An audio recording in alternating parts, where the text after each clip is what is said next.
In the deserts of Arabia, an insurgency war was raging years before I got to France. Tribes of Bedouins had united to fight a war that was very different from the one we fought in the trenches. Using small, mobile units, they challenged the might of an empire, and they were rallied around the ideas of a single, influential warrior. Ideas of freedom and change.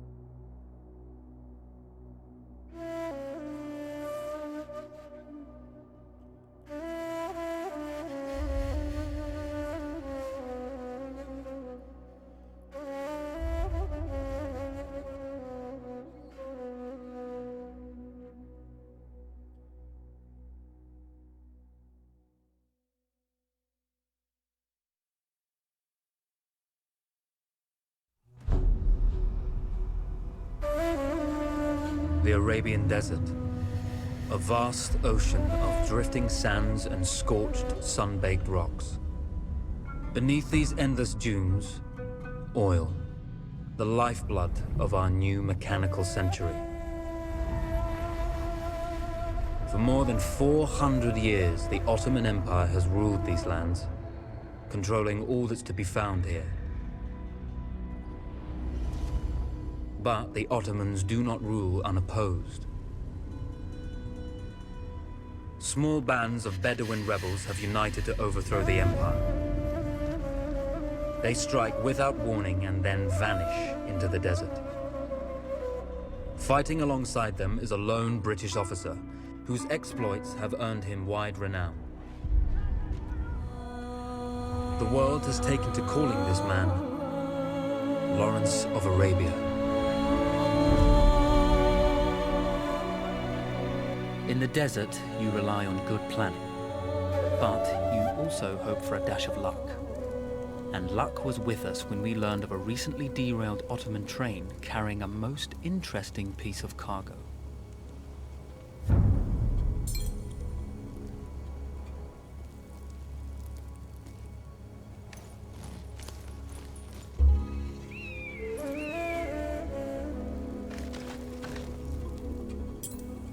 A small patrol had joined the Ottomans who survived the crash.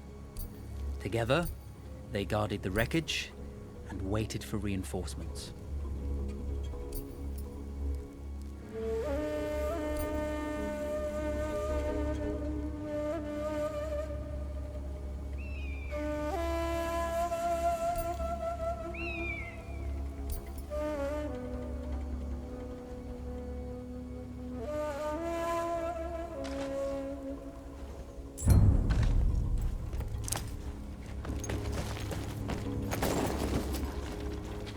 A lone fighter has just one advantage over a large enemy force. A lone fighter can move unseen.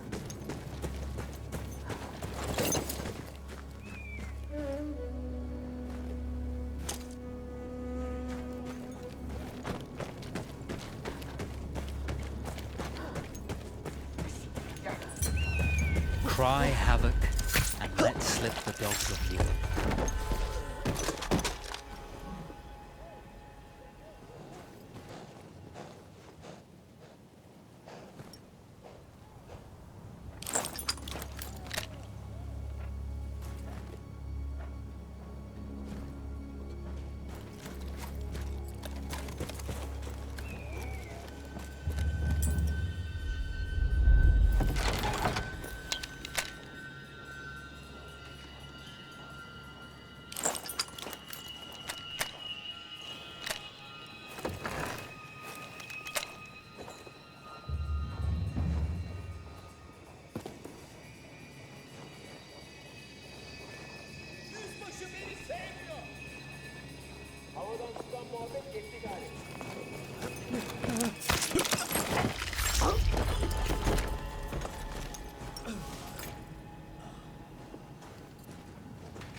When your enemy has better weapons and better equipment than you, steal from your enemy.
Now!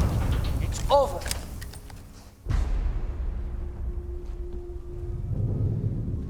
Well, you did not think we would be fast enough to catch you here, did you? Lawrence of Arabia.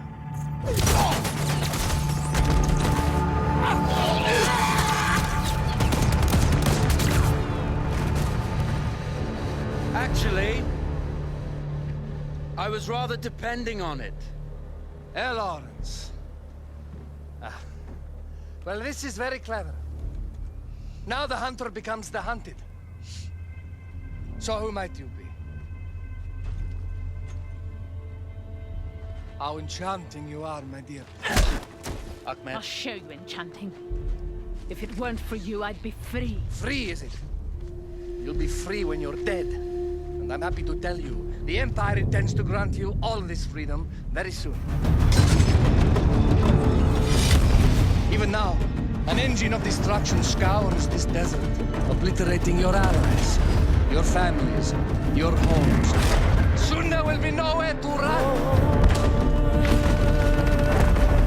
Nowhere to hide. Soon all that you know, and all that you love, will be ashes. You will all be free to die. Oh, you animal! Zara! Oh. Now, I understand that you would like nothing more than to strip the flesh from that man's feet and send him off into the desert naked to die. But think about it. You're right. I'm sorry. My friend here, she can be a little brusque. You're going to tell me how to lie to your train, so we can lure it into a trap and destroy it. Impossible. To even begin to talk to that train, you would need an entire book of communication codes. Oh, like this one, you mean? You can never stop the progress of machines! One day, the whole world will take your lands, and the precious black gold beneath its sands. We shall see, my friend.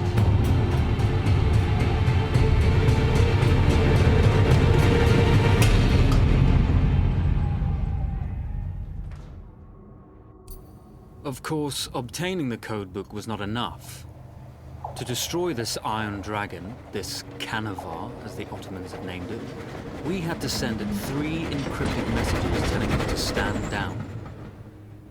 There were Ottoman outposts scattered along the railroad tracks. The commanders there carried high-priority message capsules. We had to use those to send our orders. Infiltrating the village wouldn't be easy. A full detachment of Ottoman soldiers had occupied it.